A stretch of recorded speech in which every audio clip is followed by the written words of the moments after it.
Good evening, ladies and gentlemen, and I welcome all of you back to another Rage video, where tonight, ladies and gentlemen, for only the second time in 7.5 years, we are doing a video by Meshuggah. And considering that Meshuggah twice in the span of 7 years, and earlier this month, we did our very first Gorgia video, so you know what? There's a lot of room for stuff that I've honestly got to catch up time on, you know what I mean? Now, the last time we ever spoke about Meshuggah was the song Bleed from, I think it was called Terrasphere or something like that, was the album it came on, and how it talked about what I can only describe as somebody suffering from like an abdominal seizure. And I spent quite a bit, because it's something I do know quite well about what happens when you suffer a seizure or a stroke, as it may be, and the way it impacts your brain. All very graphic, but at the same time, it's just the way it is. It's a very chaotic, it's very chaotic in the way that it almost sounds like it shouldn't be a thing that happens to people, but you know what? It does, because when things do go wrong, things going wrong is a very chaotic thing. We don't want it to happen, but it still happens. It's a causality effect. Well, it's cause and effect, if you will. And that's kind of what I'm half expecting out of today's video, Born in Dissonance. Now, for those who don't know, dissonance means to be with a lack of harmony or a lack of cohesion, if you will. So what I'm half expecting out of this is exactly the sort of things I was talking about when I first mentioned Bleed, and how some people are born into an existence in which everything is not as it should be. But how do they know better than that? If that's just the sort of thing you're born into, how are you meant to know right from wrong when you're born into a world in which such principles may be completely upside down? It's a curious topic nonetheless, and to be fair, it may have nothing of the sort to do with it.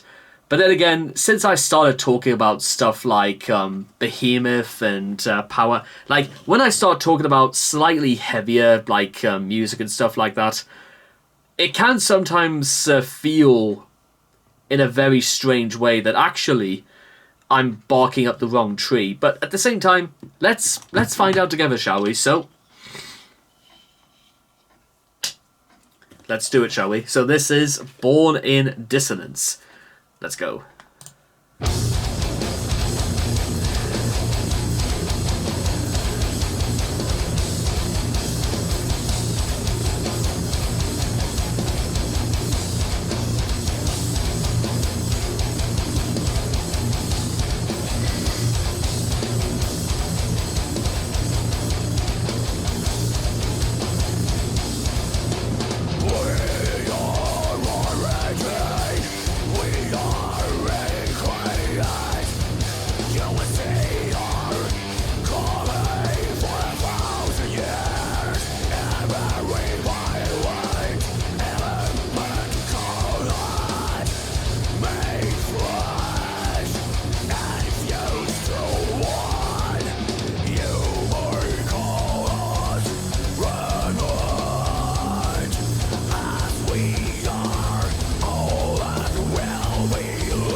Yeah.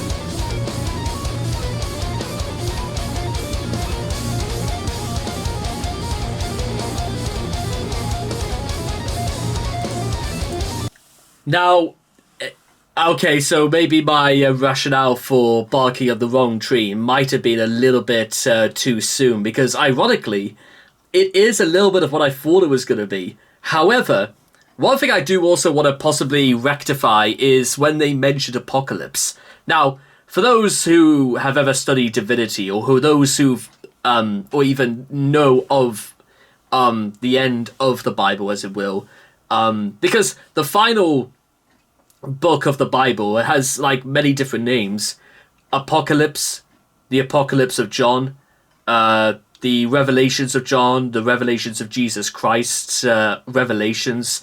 I think it's at least 5 or 6 names, like the final book. I've always referred to it as the Revelations of Jesus Christ. Personally, it depends who you ask. It's a very very interesting talking point for those who are interested in divinity and stuff like that. I mean, outside of other things like the concept of Jacob's ladder and the coming of the Lord and stuff like that, you know, when the apostles were touched by the tongues of fire. What I'm trying to get at is that apocalypse does not always mean obliteration, but rather, and I think maybe this is what they were trying to get at, it means merely the ending of an old way of life and the transfiguration, the beginning of a new one. The lamb lies down in the street. One of these days, I'm not entirely sure what exactly it means by the lamb lies down in the street. One of these days, I hope to understand a little bit about what it actually means, because 5 or 6 years ago, actually studying the Bible and studying Revelations of Jesus Christ was actually something I was particularly interested in. Not because of how it ends, or rather, what on earth does it all mean? Does it mean that all life is going to be replaced? Does it mean that God is once again going to flood the earth? But to take it back a little bit to Born in Dissonance, a sense of, I think they're referring to this almost like chaos in its purest form, as in this. It seems to rebel against everything about not so much life, but rather the life that has been created. Like, is it the inherent enemy of a society or even an environment? And if that's true, okay, but how does it come about? Because if it's in its purest form, then surely the way because it's something that sticks in with all of us. It is an aspect of our personality. You have like law and order.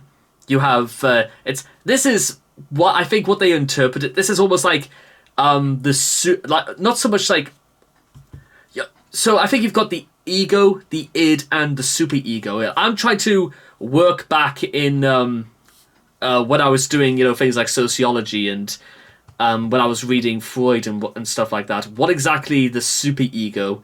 Because I think the id is the identity of what you are. The ego is the represent. I think the superego is meant to be the mediator between right and wrong. But rather, what if this is dissonance born in all 3 aspects? That's because this is always what I think I discussed this when I talked about Bleed all those years ago, but this is why I actually do have a lot of times for things like Meshuggah, because I think the aspect of talking about very morbid but very poignant aspects of human nature, I think that sort of thing it's dark, but it's only dark because some of it is considered taboo. But who conforms to the idea of what can be called taboo and what can't be described as taboo? And if so, does that mean we can't still talk about it? It's a fascinating idea, and quite frankly, I am more than welcome to it. I mean, just take me what I was talking about in a few videos ago, like how I felt unbelievably nervous for no good reason. I didn't have a reason to be nervous, but it still happened. That's got to be an aspect of chaos when something tries to dominate you in a way that honestly shouldn't, because there's no reason for it to be the case. I just put it down to having like slightly a nervous tummy in the end. But it's doubt that creeps up on you more than chaos. But who knows? Let's keep going.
The realization of every fear.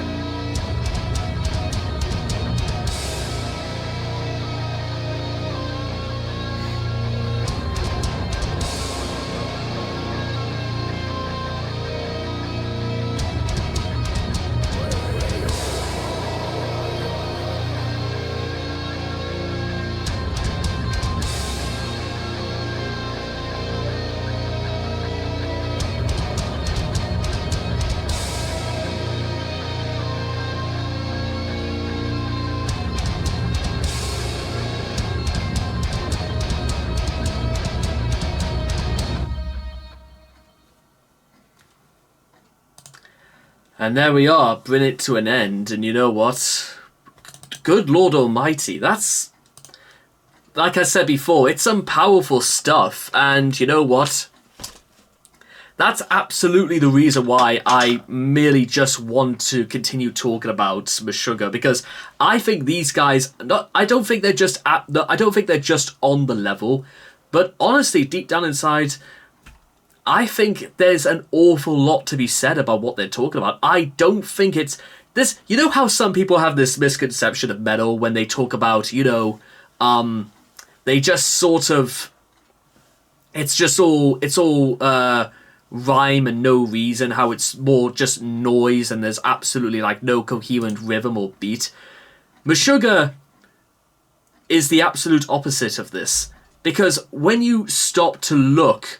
And when you think about it, actually, there's an awful lot to be said. And I think it's because, quite frankly, when you see exactly what goes on, and when you see exactly what they want to talk about, I'm staggered that, to be honest, I've never really talked them about. I've only done them twice in so many years, because quite frankly, it strikes me as this is the sort of thing that absolutely it would be up my alley, and I'm sad that I hope we get to do more of them this year, because quite frankly, I think I've missed out on a lot. However, we're gonna bring this back, shall we? There's plenty of room to come back, and do you think maybe Meshuggah have ever done a song that seemed to be based on the idea of returning?